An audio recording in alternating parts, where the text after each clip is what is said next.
Hi friends, आप सभी का क्लास 12 हिस्ट्री के chapter number 2 Kings farmers and towns में वेलकम। आज जो हम टॉपिक जो डिस्कस है ये हिस्ट्री का जो फर्स्ट बुक है उसकी थीम 2 का एक चैप्टर है। तो इस चैप्टर में हमें नॉर्मली जो हमें इंडस वैली सिविलाइजेशन से आगे की तरफ इंडियन हिस्ट्री किधर प्रोग्रेस कर रही है उसकी तरफ हमें डिस्कस करना है। तो चैप्टर की शुरुआत करते हैं। शुरुआत में जो पूरे चैप्टर में हम डिस्कस करेंगे वो है जो शुरुआती अर्ली स्टेट्स थे उनका निर्माण कैसे हुआ, उनकी इकोनॉमिक कंडीशन कैसे थी, उनकी पॉलिटिकल और इकोनॉमिक हिस्ट्री हमें पढ़ना है, जो कि मौर्यन से गुप्ता एम्पायर के बीच की पॉलिटिकल एंड इकोनॉमिक हिस्ट्री इस चैप्टर में डिस्कस की गई है। जो टाइम फ्रेम है इस चैप्टर का वो है 600 BC से लेकर 600 CE, BC से before common era, CE common era, यानी कि 600वीं शताब्दी ईसा पूर्व से लेकर 600 शताब्दी तक का ये चैप्टर हमें डिस्कस करना है। इंट्रोडक्शन की हम बात करें तो देयर वर सेवरल जो 600 BC वाला जो टाइम है ये हमारी हिस्ट्री में सबसे इम्पोर्टेंट टाइम माना जाता है। इस इम्पोर्टेंट टाइम को हम अलग अलग फ्रेम में डिस्कस करेंगे। कई बार इसके ऊपर 3 मार्क में सवाल भी आता है कि why the 600 BC is so important in the Indian history. और यदि आप किसी एग्जाम के इंटरव्यू में जाते हो, हिस्ट्री के स्टूडेंट हो, तो ये भी एक इम्पोर्टेंट सवाल आपसे पूछा जा सकता है कि 600 BC इंडियन हिस्ट्री में इतना इम्पोर्टेंट क्यों है। क्योंकि 600 BC था वो एक लैंडमार्क है इंडियन हिस्ट्री में, जिसमें बहुत सारे सेवरल चेंज हमें देखते हैं इकोनॉमिक्स और पॉलिटिकल लाइफ में। यदि इंडियन हिस्ट्री को यदि आप देखो तो इंडिया की जो पॉलिटिकल हिस्ट्री है वो पॉलिटिकल हिस्ट्री की शुरुआत होती है इस समय से। उससे पहले की जो इंडियन हिस्ट्री है उस इंडियन हिस्ट्री में पॉलिटिकल हिस्ट्री की हम कहीं शुरुआत नहीं देखते हैं। वैदिक पीरियड और क्योंकि जैसे इंडस वैली सिविलाइजेशन है वहाँ पर शासन कौन करता था, एडमिनिस्ट्रेटिव सिस्टम क्या था, उसके बारे में हमें कुछ फैक्चुअल इन्फॉर्मेशन हमारे पास अवेलेबल नहीं है। उसके बाद वैदिक और लेटर वैदिक पीरियड है, उसमें भी हमारे पास जन और जनपद की इन्फॉर्मेशन है, लेकिन कुछ ज़्यादा राजाओं की या उनसे रिलेटेड कोई इन्फॉर्मेशन नहीं है। ज़्यादातर जो इन्फॉर्मेशन हमारे पास है वो रिलीजियस हिस्ट्री से रिलेटेड इन्फॉर्मेशन है। लेकिन 600 BC वो टाइम है जब इंडिया की पॉलिटिकल हिस्ट्री की शुरुआत होती है। तो सबसे लैंडमार्क चीज़ तो यही है कि इस टाइम बिंग से भारत का राजनीतिक इतिहास की शुरुआत होती है। क्योंकि पहली बार इस समय यहाँ पर हम देखते हैं कि स्टेट्स हमारे सामने आ रहे हैं। क्योंकि this was the most important time because the emergence of early states empires and the kingdoms. ये वो समय है जब हमारे सामने प्रारंभिक राज्य आ रहे हैं, साम्राज्य आ रहे हैं और कई प्रकार के किंगडम्स की हम नाम सुन रहे हैं। देर वर कुछ दूसरे चेंजेस थे, जैसे कि एग्रीकल्चर प्रोडक्शन में बहुत सारे चेंजेस हमें देखने को मिल रहे हैं। इमरजेंस ऑफ न्यू टाउन्स, पहली बार इंडस वैली सिविलाइजेशन के बाद दोबारा से ये पीरियड आ रहा है जब हमारे सामने एक टाउनशिप हमारे पास डेवलपमेंट हो रही है। क्योंकि इंडस वैली सिविलाइजेशन के डिक्लाइन के बाद जो हमारी हिस्ट्री वैदिक और लेटर वैदिक पीरियड है उसमें टाउनशिप के बारे में हमारे पास कोई इन्फॉर्मेशन नहीं है। तो यहाँ पर इमरजेंस ऑफ न्यू टाउन्स की हम बात कर रहे हैं। साथ ही जो हिस्टोरियंस हैं वो इस पूरे पीरियड को समझने के लिए डिफरेंट टाइप के सोर्सेज को यूज़ करते हैं। उन सोर्सेज में हम इंस्क्रिप्शंस की बात करते हैं, टेक्स्ट सोर्सेज हमारे पास। पहली बार हम कॉइन्स की बात कर रहे हैं कि कॉइन्स के द्वारा इतिहास को लिखा जा रहा है। तो this is a complex process and source do not tell the entire history. तो ये जो ये पूरा टाइम है, ये टाइम में जो स्टोरी है वो बहुत ही कॉम्प्लेक्स प्रोसेस है, जिसमें केवल आप सोर्सेज के बेस पे सारा इतिहास नहीं लिख सकते हो, लेकिन फिर भी डिफरेंट डिफरेंट सोर्सेज की हेल्प से इस समय के इतिहास को लिखने का एफर्ट किया गया है। तो हम पहले बात करते हैं कि some developments during the long span of 15 years following the end of the Harappan civilisation. Harappan civilisation के डिक्लाइन के बाद जो 1500 साल का एक लंबा पीरियड है, उस पीरियड में क्या क्या चेंजमेंट हम देख रहे हैं इंडियन हिस्ट्री में। तो there were several developments that took place in the India during the long span of 1500 years following the end of the Indus valley civilisation या हड़प्पन सिविलाइजेशन। ये चेंजमेंट थे। पहला जो चेंज हम देख रहे हैं वो वैदिक काल से जुड़ा हुआ है कि Rigveda were composed along the Indus and its tributary. जो इंडस रिवर और उसके आसपास की जो सहायक नदियां हैं उसके आसपास ऋग्वेदों की रचना का हुई, तो जिसको पूरा हम वैदिक पीरियड के नाम से जानते हैं। एग्रीकल्चर सेटलमेंट दोबारा से शुरुआत हुई। Agriculture settlement emerged in many parts of the subcontinent. जो पहले वाला जो एग्रीकल्चर सेटलमेंट है वो केवल कुछ ही पार्ट तक डेवलप था। अब हम देख रहे हैं कि इंडिया के डिफरेंट इंडियन सब कॉन्टिनेंट के अलग अलग पार्ट्स में एग्रीकल्चर सेटलमेंट्स की शुरुआत होती है। Emergence of new mode of disposal of the dead like megalith in central and south India. लोगों के दफनाने का एक नया तरीका भी हमें इंडिया में दिखाई दे रहा है, जो कि स्पेशली जो साउथ इंडिया, जो सेंट्रल इंडिया है, जो स्पेशली जो डक्कन वाला जो हमारा जो साउथ का पार्ट है जहाँ पर डक्कन प्लेट्यू है, वहाँ पर मेगालिथ टाइप का एक नया disposal of the dead persons का शुरू होता है। मेगालिथ वाले में ये आपने पुराने टाइम में 6th क्लास में आपने पढ़ा हो कि मेगालिथ में ये किया जाता था कि जो एक पिट होल टाइप से उनका शवों को दफनाया जाता था, कि बड़े बड़े जो पत्थर होते थे उन पत्थरों से बना हुआ मेगालिथ मेगा यानी बहुत बड़े।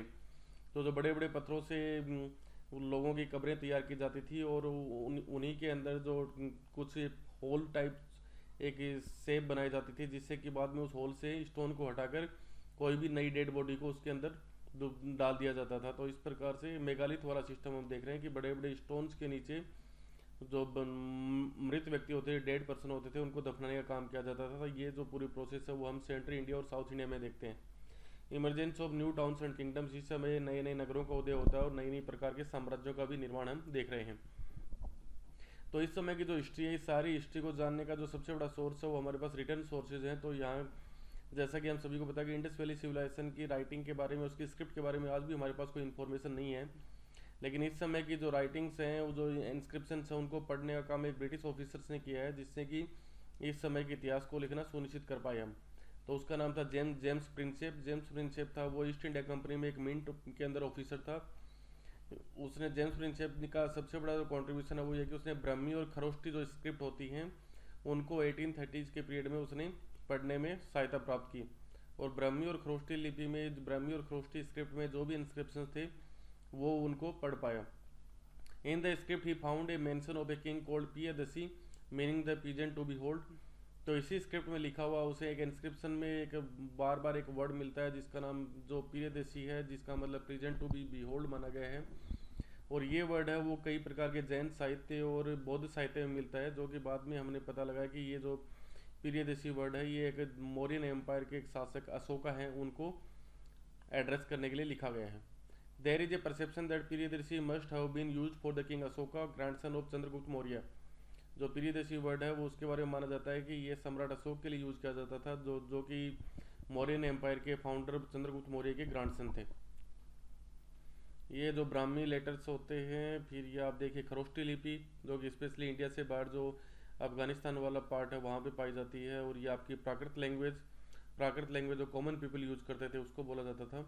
ये पाली लैंग्वेज जिसमें कि बौद्ध साहित्य लिखा गया है। तो 6th सेंचुरी बीसी को कई बार सीधा सवाल आता है कि why the 6th century BC is considered the turning point in the early Indian history. तो सिंपल से कुछ बेसिक रीजन है। तो पहला जो रीजन हमने डिस्कस किया था कि 6th सेंचुरी बीसी वो टाइम था जब इंडिया की पॉलिटिकल हिस्ट्री की शुरुआत होती है, इसीलिए इसे डिफरेंट रीजन्स के कारण 6th सेंचुरी बीसी को इंडिया में अर्ली इंडियन हिस्ट्री में एक टर्निंग पॉइंट माना जाता है। This era is known for the some crucial developments. ये जो समय था वो कुछ विशेष प्रकार के विकास क्रम के लिए जाना जाता है, जो इस प्रकार है। इंक्रीज यूज ऑफ आयरन कि पहली बार हम देख रहे हैं कि भारत में जो आयरन का यूज है वो बढ़ गया है। अब आयरन से क्या, इसको आपको ये समझना होगा कि इंक्रीज यूज ऑफ आयरन से क्या क्या चेंजेस आए होंगे। तो इंडस वैली सिविलाइजेशन है उसके बारे में हम जानते हैं कि वो लोग कॉपर के बारे में जानते थे, और कॉपर्स के अलावा वो लोग एक कॉपर में टिन मिक्स करके ब्रॉन्ज के बारे में जानते थे, तो उसको हम ब्रॉन्ज सिविलाइजेशन भी बोलते हैं। उसके बाद हम देखते हैं कि जो वैदिक कल्चर है, वैदिक टाइम है, उसमें कई जगह पर आईएस का यूज हुआ है जिसका मतलब आयरन बोला गया है। लेकिन उस समय भी आयरन का इतने बड़े लेवल पे यूज़ नहीं होता था। लेकिन 6th सेंचुरी बीसी में पहली बार आयरन का बड़ी मात्रा में यूटिलाइजेशन होना शुरू हो गया है। अब आयरन के इंक्रीज से क्या हुआ होगा, क्या इम्पेक्ट हुए होंगे, ये हम थोड़ा सा इमेजिनेशन में जाएँ तो देखिए इंडियन सब कॉन्टिनेंट में ज़्यादातर जो पार्ट था उसमें क्या रहा होगा कि ज़्यादातर पार्ट के ऊपर फॉरेस्ट्री रही होगी। यदि आप आयरन का यूज़ करोगे तो आयरन से इस प्रकार के टूल्स वगैरह बना लिए गए होंगे जिससे कि बड़े बड़े ट्रीज को कट डाउन करना पॉसिबल हुआ होगा, पेड़ों को काटना पॉसिबल हुआ होगा, तो एग्रीकल्चर एरिया बढ़ा होगा। एग्रीकल्चर एरिया बढ़ा होगा तो प्रोडक्शन बढ़ा होगा, और प्रोडक्शन बढ़ा होगा तो सरप्लस प्रोडक्शन भी बढ़ा होगा। और यदि गाँव में सरप्लस प्रोडक्शन होने लग गया होगा तो हमेशा ध्यान रखिए कि ये एग्रीकल्चर का सरप्लस प्रोडक्शन हमेशा विलेज से टाउनशिप की ओर एक डेवलपमेंट क्रिएट करता है। कोई भी विलेज है वो तभी डेवलप होगा या कोई भी विलेज है वो तभी सस्टेन कर पाएगा यदि उसके आसपास की पेरीफेरी में कुछ ऐसे विलेजेस होंगे जो कि सरप्लस प्रोडक्शन कर रहे होंगे। ये चीज़ उस समय भी सही थी और ये चीज़ आज भी वैसे ही सत्य है, क्योंकि शहर में रहने वाले जितने भी लोग हैं वो सारे के सारे आपकी सर्विस सेक्टर में या टर्सरी एक्टिविटी में इंडल्ज होते हैं। तो उन लोगों की फूड सप्लाई है वो फूड सप्लाई आसपास के गाँव से ही पॉसिबल हो पाती है, और आसपास के गाँव वाले शहरों में फूड सप्लाई तभी कर पाएंगे जब उस गाँव में प्रोडक्शन उनकी आवश्यकता से ज़्यादा हो रहा होगा, यानी कि उन गाँव में सरप्लस प्रोडक्शन हो रहा होगा। तो इस प्रकार से जो आयरन का जो यूज है वो इसी से कनेक्टेड है। डेवलपमेंट ऑफ कॉइनेज, अब जो कॉइन सिस्टम है उसका डेवलपमेंट किस प्रकार से हिस्ट्री में एक लैंडमार्क पॉइंट हो सकता है। तो देखिए कॉइनेज सिस्टम का डेवलपमेंट तभी हो पाता है जब जब वहाँ पे सिटी डेवलप हुई होंगी और सिटी में रहने वाले लोगों ने, क्योंकि सिटी में रहने वाले ज़्यादातर लोग सर्विस सेक्टर या टर्सरी एक्टिविटी में इंडल्ज रहते हैं, तो वहाँ पर उन लोगों ने कुछ इस प्रकार के कोई ट्रेड वगैरह में उन्होंने पार्टिसिपेशन करना शुरू किया होगा, और ट्रेड शुरू होगा तो आपको मनी ऑफ एक्सचेंज के लिए कुछ ना कुछ ज़रूरत होगी, तो मनी ऑफ एक्सचेंज के रूप में कॉइनेज का यूटिलाइजेशन शुरू हुआ होगा। तो डेवलपमेंट ऑफ कॉइनेज ने ट्रेड को आगे बढ़ाने में हेल्प की होगी। Emergence of early states and cities, जब ये पूरा सिस्टम काम करे तो इस सिस्टम को कंट्रोल करने के लिए शुरुआती स्टेट बने होंगे और उन्हीं से फिर शहरों का निर्माण हुआ होगा। इसी समय कुछ नए रिलीजन भी हम देखते हैं इंडिया में, जैसे जैनिज्म और बुद्धिज्म का उदय हुआ था। जो लोग वैदिक और लेटर वैदिक पीरियड से का जो पूरा सिस्टम था जिसमें सोसाइटी 4 पार्ट में डिवाइड थी, इन सब चीज़ों से अनसेटिस्फाइड थे, उन लोगों ने इनकी तरफ ज़्यादा ध्यान दिया होगा, जिससे कि जैनिज्म और बुद्धिज्म का डेवलपमेंट हम इंडिया में देख रहे हैं। तो इस प्रकार से कुछ बेसिक रीजन है जिसके कारण 6th century BC is considered as the turning point of early Indian history. इसी में एक पॉइंट आप और इंक्लूड कर सकते हो, वो आपका एग्रीकल्चर मेथड, कि पहली बार इंडिया में जो एग्रीकल्चर के अंदर जो धान की जो रोपाई वाला सिस्टम होता है उसका डेवलपमेंट भी इसी समय हुआ था। तो धान की रोपाई के जो डेवलपमेंट से एग्रीकल्चर के अंदर प्रोडक्शन है वो अचानक से ग्रोथ कर गया होगा, जिससे कि बड़े बड़े साम्राज्यों का निर्माण पॉसिबल हो पाया होगा। ये थे जो इस समय 16 महाजनपद जो इंडिया में बने थे। आप इसको मैप में अपने सिलेबस में देख लेना, आपके शायद 6 महाजनपद हैं जो सिलेबस का पार्ट है, जिनको मैप वाले पोर्शन में आपको तैयार करना है। उसके लिए आप मेरा जो मैप से रिलेटेड जो प्ले लिस्ट है उसके अंदर जाकर आप फाइंड आउट कर सकते हो कौन कौन से महाजनपद हमारे सिलेबस में। 16 महाजनपद 600 BC में भारत में जो थे।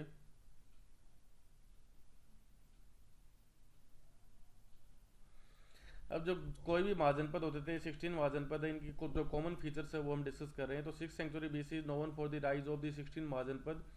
6th सेंचुरी BC है वो अपने 16th महाजनपद के राइज के लिए जानी जाती है। तो देखिए वैदिक काल में जो स्टेट का फीचर था वो जन था। जन जो छोटे छोटे कबीले होते थे उन जन से जनपद बना, और जनपद से फिर इस समय हम बड़े स्टेट्स का निर्माण देख रहे हैं जिनको महाजनपद के नाम से बोला जाता था। वैदिक के जो लिटरेचर है, जो जैन लिटरेचर है, दोनों में ही जो महाजनपदों की संख्या वो 16 दी हुई है, 16 दी हुई है। ये जो इन स्टेट्स के ऊपर, अभी महाजनपद के ऊपर जो शासन होता था वो शासन करने का दो डिफरेंट टाइप के सिस्टम वहाँ पे काम करते थे। तो पहला सिस्टम होता था कि इनके ऊपर किसी राजा का अधिकार होता था या कोई राजा शासन करता था, कि these states were either ruled by Kings और दी गणाज या संघ। अब जो पहला जो सिस्टम है राजा वाला सिस्टम हम सभी जानते हैं, संघ या गण वाला सिस्टम है उसको इंग्लिश में हम बोलते हैं रिपब्लिक सिस्टम। इसमें नॉर्मली क्या होता है कि संघ और गण वाले में किसी एक राजा का शासन नहीं होता है, बल्कि एक जो सोसाइटी जो स्टेट के लोग होते हैं वो स्टेट के लोग अपने रिप्रेजेंटेटिव चूज करते हैं, और वो रिप्रेजेंटेटिव की जो सभा होती है वो सभा पूरे स्टेट का शासन चलाती है। जो महात्मा बुद्ध और महावीर स्वामी थे वो दोनों जिस एम्पायर से रिलेटेड थे वो दोनों भी गणी थे। ईच महाजनपद, हर महाजनपद की खुद की एक कैपिटल होती थी, एक कैपिटल सिटी होती थी, एक राजधानी होती थी जो कि ज़्यादातर फोर्टिफाइड होती थी, जिसको चारों तरफ दीवार के द्वारा फोर्टिफाइड किया जाता था सेफ्टी रीजन से। Some states mentioned permanent standing armies recruited for the peasantry and regular bureaucrats. पहली बार इन महाजनपदों में ये पहली बार हम देख रहे हैं कि जो इस समय लोगों के जो राजा लोग थे उन्होंने अपनी स्थायी रूप से सेना का गठन करना शुरू कर दिया था, और इस सेना का निर्माण ज़्यादातर पीजेंट्री क्लास से किया जाता था, और साथ ही जो ब्यूरोक्रेसिक सिस्टम था वो भी रेगुलर हो गया था, यानी जो प्रशासन को चलाने वाले लोग थे उनका भी गठन अब पहली बार हम देख रहे हैं।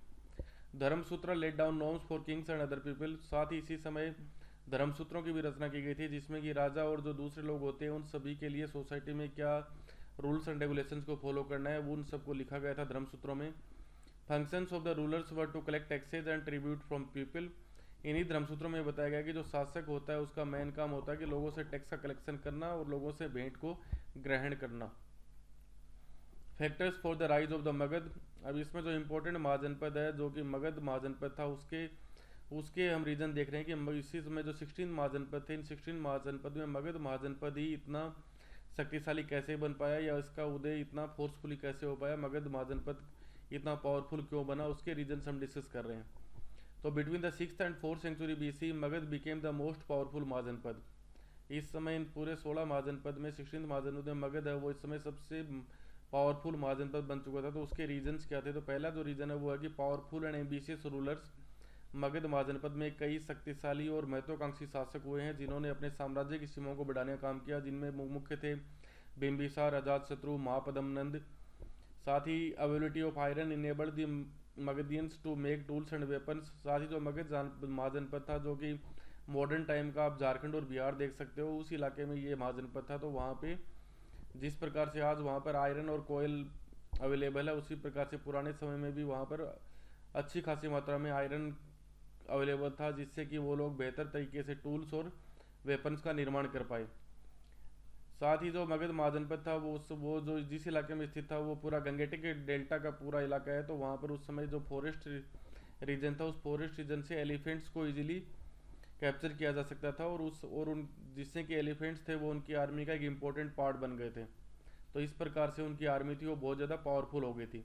साथ ही जो ये पूरा गंगेटिक डेल्टा का पार्ट है, यहाँ की जो सोइल वो बहुत ही फर्टाइल थी, जिससे कि एग्रीकल्चर प्रोडक्टिविटी थी वो भी उनकी बाकी महाजनपदों के कंपेरिजन में उनका एग्रीकल्चर प्रोडक्शन भी बहुत बेहतर था। साथ ही Ganga and its tributary provided means of cheaps and convenient communication. साथ ही उनका ट्रेड भी बहुत अच्छा था, क्योंकि उनके आसपास जो गंगा और उसकी सहायक नदियाँ थी, इन नदियों के द्वारा उनको सस्ते रूप में वो ट्रेडिंग के लिए उनको ट्रांसपोर्ट सिस्टम मिला हुआ था। साथ ही कम्युनिकेशन सिस्टम भी उनका बेटर हो पाया, क्योंकि आपस में कनेक्टिविटी बेटर हो पाई गंगा रिवर और इसकी ट्रिब्यूटरीज के कारण। Location of Pataliputra facilitated routes of communication along Ganga. जो पाटलिपुत्र की जो लोकेशन थी वो भी इसमें हेल्प करती थी कि गंगा के आसपास के इलाकों में इजीली कम्युनिकेशन और ट्रेड किया जा सके। राजगृह जो उनकी पुरानी कैपिटल थी, Rajgriha the old capital of Magadha was located among hills. जो शुरुआती कैपिटल जो राजगृह थी वो पहाड़ियों के मध्य स्थित थी, ताकि उसको इजीली वो लोग सेफ्टी उसको सेव कर पाए, उसको इजीली फोर्टिफाई कर पाए।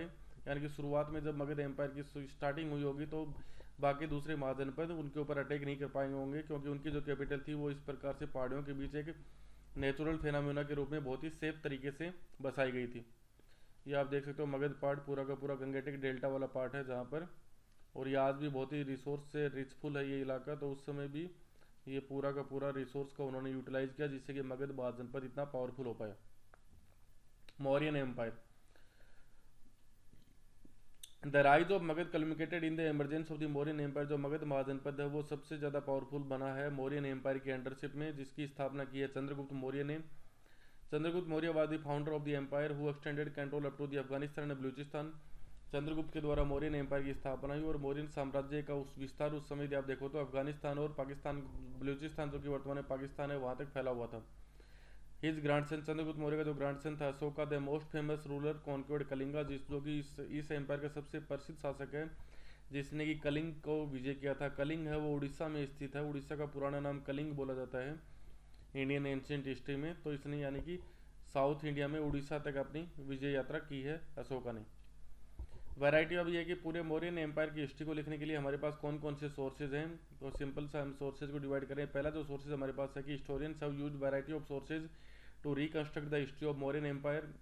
इतिहासकारों ने मौर्यन एम्पायर का इतिहास लिखने के लिए कई प्रकार के सोर्सेज को यूज किया, जिनमें पहला जो सोर्स है वो archaeological finds, specially sculpture Ashoka's inscriptions. जो आर्कियोलॉजिस्ट हैं उन्होंने कई प्रकार के वहाँ से स्कल्पचर्स मिली हैं, कई प्रकार की हमें मूर्तियाँ मिली हैं, अशोक के द्वारा लिखे गए कई प्रकार के इंस्क्रिप्शंस हमारे पास अवेलेबल हैं, जिनकी सहायता से इनके इतिहास को लिखने की कोशिश की गई। दूसरा literary sources like the indica जो बुक है जो नॉर्मली मेगास्थनीज के द्वारा लिखी गई है, जो कि मेगास्थनीज था वो यूनान का एक राजदूत था जो कि इस समय मौर्यन एम्पायर में आया हुआ था। साथ ही अर्थशास्त्र जो कौटिल्य के द्वारा जो अर्थशास्त्र की बुक लिखी गई है। साथ ही बहुत सारे बौद्धिस्ट, जैन और पौराणिक लिटरेचर में भी मगध एम्पायर के बारे में अलग अलग टाइप की इन्फॉर्मेशन हमें मिल जाती है। अशोका द ग्रेट, ये अशोक का एक अभिलेख है, उस अभिलेख के बारे में लिखा गया कि अशोक किस प्रकार से अपने प्रजा के लिए ये जो संदेश वो लिखवाता था कि all man are my child who desire by for my own children and I desire the welfare happiness both in the world and the next that desire for all man. You do not understand to what extent I desire this, and if some you do understand, you do not understand the full extent of my desire। ये जो उसका inscription है उसका translation दिया गया है। अशोक धम्म, अशोक के द्वारा उस समय एक नई पॉलिसी को अडोप्ट किया गया था जिसको उसकी धम्म पॉलिसी बोला जाता है। तो Ashoka was the first ruler who inscribed his message to his people on stones. Ashoka Indian history में पहला शासक माना जाता है जिसने कि अपने लोगों को, अपनी प्रजा को संबोधित करने के लिए कई प्रकार के इंस्क्रिप्शंस लिखवाए हैं, अपने मैसेज को इंस्क्राइब करवाया है और उसके जो मैसेज हैं वो रॉक्स और पिलर्स के ऊपर लिखे गए हैं, चट्टानों के ऊपर या जो पिलर्स हैं उनके ऊपर उसने अपने इंस्क्रिप्शंस लिखवाए हैं अपनी प्रजा को एड्रेस करने के लिए। He use the inscription to proclaim his principles of dhamma. उसके इंस्क्रिप्शन में हमें धम्मा की जो पॉलिसी होती है उसके बारे में कई सारी इन्फॉर्मेशन मिल जाती है, जिसमें उसकी धम्मा पॉलिसी में ये इंक्लूड है रेस्पेक्ट टू एल्डर्स, कि बड़ों की हमेशा आदर करना, generosity towards the Brahmans and other sects, ब्राह्मण और जो दूसरे धर्म के लोग हैं उन सब के प्रति उदारता रखना, kindness to slaves and servants, अपने नौकरों और दासों के प्रति काइंडनेस रखना, religious tolerance towards the other religions, दूसरे रिलीजन्स के प्रति धार्मिक रूप से सहिष्णुता रखना। ये कुछ उसकी मेन बेसिक फीचर्स हैं अशोका के धम्मा से रिलेटेड। अब features of the Mauryan administration as mentioned in the Ashoka inscription. ये नॉर्मली आपके 8 मार्क्स में सवाल हर साल एक पूछा ही जाता है कि अशोका जो एडमिनिस्ट्रेशन है, मौर्यन एडमिनिस्ट्रेशन है, उसकी मेन फीचर्स क्या हैं और उनमें से कौन कौन सी फीचर्स हैं जिनका अशोका के इंस्क्रिप्शन में भी डिस्क्रिप्शन हमें अवेलेबल होता है।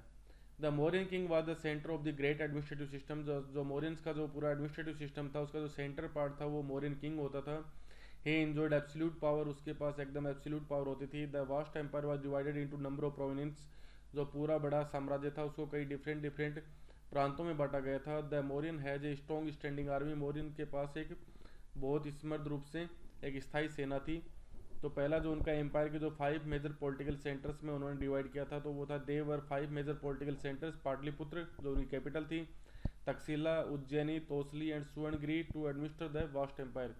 इस पूरे एम्पायर को प्रशासित करने के लिए उन्होंने साम्राज्य को 5 डिफरेंट पॉलिटिकल सेंटर्स में डिवाइड किया था। These centres were situated on important long distance trade routes. अभी जो 5 सेंटर थे वो लंबी दूरी के जो ट्रेड रूट्स होते हैं उनके ऊपर सिचुएटेड थे, जिससे कि एम्पायर का जो ट्रेड था वो बहुत ही ईजिली चल सके, ताकि एम्पायर की जो ग्रोथ होती रहे और एम्पायर के पास अच्छे रिसोर्सेज आते रहें। Communication along both land and riverine routes was vital for the existence of empire. क्योंकि किसी भी एम्पायर की एग्जिस्टेंस के लिए, किसी भी एम्पायर की दृढ़ता के लिए, सुदृढ़ता के लिए ज़रूरी होता है कि ज़मीनी रूप से या फिर रिवराइन रूट से, नदियों के जो रूट्स होते हैं उनसे उनका कम्युनिकेशन सिस्टम है वो बना रहे। क्योंकि जितना इफेक्टिव कम्युनिकेशन होगा उतनी जल्दी राजा के पास न्यूज़ पहुंच पाएगी और उसके प्रति उतना ही जल्दी वो कोई भी उसको डिसीजन इम्प्लीमेंट करना है या कुछ भी उसे डिसीजन लेना है वो ले पाएगा। दूसरा role of this sub committee. ये रोज जो सब कमेटी वाला सिस्टम है इसकी इन्फॉर्मेशन हमें मेगास्थनीज के अकाउंट इंडिका से मिलती है। जो मेगास्थनीज की जो बुक है इंडिका उससे मिलती है। Megasthenes mentioned A committee with 6 sub committee. Megasthenes ने एक समिति का उल्लेख किया और वो इस समिति में उसने बोला है कि 6 डिफरेंट उप समितियाँ बनी हुई थी। Who organize for the coordinating military activity. और इस कमेटी का काम था कि जो सैनिक रूप से जो गतिविधियाँ होती हैं उनको कोऑर्डिनेट करना, यानी कि ताकि किसी भी दूसरे एम्पायर से उनकी कोई भी फाइट हो या कोई भी युद्ध हो, वारफेयर हो, तो इस प्रकार से एक सिस्टम उन्होंने वेल तरीके से डेवलप कर रखा था। They looked after the navy, transport, infantry, cavalry, courtiers and elephants. जो आर्मी के जो डिफरेंट पार्ट्स होते हैं उन सबको वो ध्यान में रखते थे। जैसे रिवराइन रूट से लड़ाई करनी हो तो नेवी का पार्ट आ जाएगा, ट्रांसपोर्ट इन्फेंट्री जो पैदल सेना हो गई, क्लेवरी जो घुड़सवार सेना हो गई, या कार्टियर्स जो रथों के ऊपर चलने वाली सेना है, या एलिफेंट्स के ऊपर चलने वाली सेना है। तो इस प्रकार से सेना के जो डिफरेंट पार्ट्स थे उनके लिए डिफरेंट सब कमेटी बना दी गई थी। The second committee was to arrange bullock carts to carry equipments, produce food for soldiers and fodder for the animals. जो दूसरी सब कमेटी थी उसका मुख्य काम होता था कि वो बुलेट कार्ट्स की, बैलगाड़ियों की अरेंज करती थी ताकि जो सैनिक होते थे लड़ाई के अंदर उन सब के पास इक्विपमेंट्स हैं वो पहुंचाई जा सके, उनके लिए खाना प्रोवाइड किया जा सके। साथ ही सैनिकों के साथ जो भी एलिफेंट्स वगैरह हैं या जो भी घोड़े वगैरह चल रहे हैं उन सब के लिए फॉर्डर प्रोवाइड किया जा सके। And it also recruit servants and artisans to look after the soldiers. साथ ही जो सोल्जर्स होते थे उनके मनोरंजन के लिए, उनकी पूरी तरह से आराम के लिए कई हुए सर्वेंट्स और आर्टिसंस होते हैं उनको भी रिक्रूट करती थी, उनको भी आर्मी में शामिल करने का काम इसी कमेटी का था। Measures of Ashoka to hold his empire. अपने एम्पायर को और स्ट्रॉन्ग बनाने के लिए अशोका के द्वारा क्या मेजर्स लिए गए, अशोका के द्वारा क्या किया गया था, वो है एक सिंपल सा कि Ashoka try to hold his empire together by propagating dhamma. Ashoka के द्वारा अपने एम्पायर को संगठित रखने के लिए धम्म की पॉलिसी को अडॉप्ट किया गया था। He appointed special officers called dhamma mahamatra to spread the message of dhamma. तो धम्म का मैसेज था उसको फैलाने के लिए अशोक के द्वारा कुछ विशेष अधिकारियों की नियुक्ति की गई थी जिनको धम्म महामात्र के नाम से भी जाना जाता है। New notions of kingship. अब जो मौर्यन पीरियड है, मौर्यन पीरियड के बाद हमें कुछ अलग अलग टाइप के जो किंगशिप दिखाई देती है पोस्ट मौर्यन पीरियड में, उसकी क्या फीचर्स है उसके बारे में हम डिस्कस कर रहे हैं। तो by the second century BC new chiefdoms and kingdoms emerged in several parts of the subcontinent. Second century BC में हम देख रहे हैं कि इंडियन सब कॉन्टिनेंट के डिफरेंट पार्ट्स में हमारे पास नए प्रकार के मुखिया या नई किंगडम्स का उदय हम देख पा रहे हैं। इनमें जो मुख्य थे वो आपके तमिलम जो वाला पार्ट है, जो साउथ इंडिया का पार्ट है, उसमें आप देखोगे तो चोल, चेर और पांड्याज 3 प्रकार के चीफ डोम्स हमें देखने को मिलते हैं। और इनके बारे में जो इन्फॉर्मेशन मिलती है वो हमें मिलती है संगम टेक्स्ट से। संगम टेक्स्ट उनको बोला जाता है। इस समय जो तमिल भाषा में जो साहित्य साउथ इंडिया में लिखा गया था उस सारे लिटरेचर को संगम टेक्स्ट के नाम से जाना जाता है। इसी संगम टेक्स्ट से पता चलता है कि हमें जो तमिलकम वाला इलाका है, जो वर्तमान में आपका तमिलनाडु, कर्नाटका का सदर्न पार्ट और साथ में केरला का जो पार्ट है, वहाँ पर 3 चीफ डोम्स का शासन करते थे जिनका नाम चोल, चेर और पांड्याज बोला गया है। Several states including Satavahana and Shakas took advantage from long distance trade. साथ ही जो कुछ स्टेट जैसे कि सातवान शासक या सक्स शासक थे वो इंडिया के जो वेस्टर्न पार्ट है, जिसमें गुजरात वाला पार्ट है और साथ में जो पाकिस्तान में जो कराची वाला पार्ट है, वहाँ पर सक्स शासक शासन करते थे। सातवान शासक थे वो महाराष्ट्र में शासन करते थे। इन लोगों ने, क्योंकि ये दोनों ही शासक थे जो कि इंडिया के कोस्टल पार्ट में शासन कर रहे थे, तो इन्होंने जो लंबी दूरी के होने वाले व्यापार थे उससे अपने एम्पायर को समृद्ध किया है। कुषाण शासक थे, जो कुषाण शासक इंडिया का जो उस समय जो चाइना के द्वारा जो पूरा ट्रेड होता था, जिसको आप सिल्क रूट के नाम से जाना जाता है, उस सिल्क रूट के ऊपर जिन्होंने शासन किया वो कुषाण शासक हैं, जिन्होंने कि उस समय ये सिल्क रूट शासन का काम करता था। सेंट्रल एशिया से नॉर्थ वेस्ट एशिया के बीच इनका एम्पायर फैला हुआ था और इस पूरे सिल्क रूट को ये कंट्रोल करते थे और वहाँ से ट्रेडर से जो टैक्स लेते थे उस टैक्स से इन्होंने बहुत ज़्यादा इनकम जनरेट की है। अगले कुछ शासक हैं, जैसे their history has been reconstructed from the inscription, coins and sculptures. Post Mauryan के जितने भी एम्पायर है, इनकी जो इतिहास है वो हमने लिखने में उसमें बहुत सारे इंस्क्रिप्शन से हमारी हेल्प की है। साथ ही उस समय की बहुत सारे कॉइनेज, जो स्कल्पचर्स, जो मूर्तियाँ हैं, उनकी सहायता से इनका इतिहास लिखा गया है। The notions of kingship they wanted to convey are well reflected in their coins and sculptures. किस प्रकार के शासन का, किस प्रकार के साम्राज्य का नोशन वो देना चाहते थे, ये सारा उनके कॉइन्स और स्कल्पचर से रिफ्लेक्ट होता है। Huge status of Kushan rulers have been found huge statues of Kushan rulers have been found in the UP and Afghanistan. UP और अफगानिस्तान के पार्ट में कई जगह पे हमें कुषाण शासकों की मूर्तियां मिली हैं। These indicates that the Kushanas considered themselves god like. इन मूर्तियों से हमें ये रिफ्लेक्ट होता है कि कुषाण शासक है वो अपने आप को देवी अवतार के रूप में दिखाना चाहते थे, भगवान की तरह इस धरती के ऊपर अपने आप को कंसिडर करते थे। They claimed divine status and adopted the title Devaputra and the son of god. साथ ही वो अपने देवी स्टेटस को दिखाने के लिए उन्होंने कई प्रकार के टाइटल को भी अडोप्ट किया था, जैसे कि देवपुत्र या अपने आप को सन ऑफ गॉड, भगवान के बेटे के रूप में उन्होंने इस प्रकार के टाइटल्स को यूटिलाइज किया है।